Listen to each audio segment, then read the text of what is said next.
4 વર્ષની બાળકીના નાકમાં રબરનું સ્પોન્જ ફસાયું.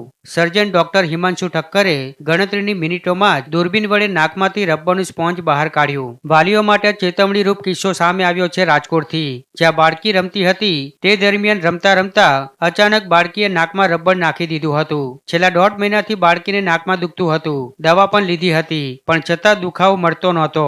જોકે બાદમાં બાળકીનું સીટી સ્કેન પણ કરવામાં આવ્યું, છતાં પણ ખ્યાલ ન આવ્યો કે નાકમાં રબર ફસાયું છે. ત્યારે આખરે રાજકોટના ઈએનટી સર્જન ડોક્ટર હિમાંશુ ઠક્કરે ગણતરીની મિનિટોમાં જ દૂરબીન વડે બાળકીના નાકમાંથી આ રબરનું સ્પોન્જ કાઢી બાળકીનો જીવ બચાવી લીધો છે.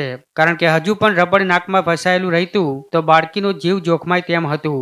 1.5 મહિનાથી નાકમાં ફસાયેલું રબરનું સ્પોન્જ કાઢી આપવામાં આવ્યું છે.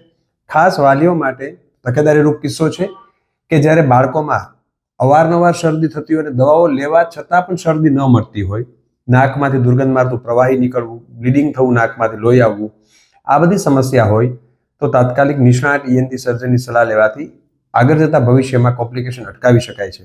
જો આ સ્પોન્જ નાકમાંથી ગળામાં ઉતરી જાય તો શ્વાસનળીમાં ફસાઈ જાય ક્યારેક અને જીવનું જોખમ પણ ઉદ્ભવી શકે છે.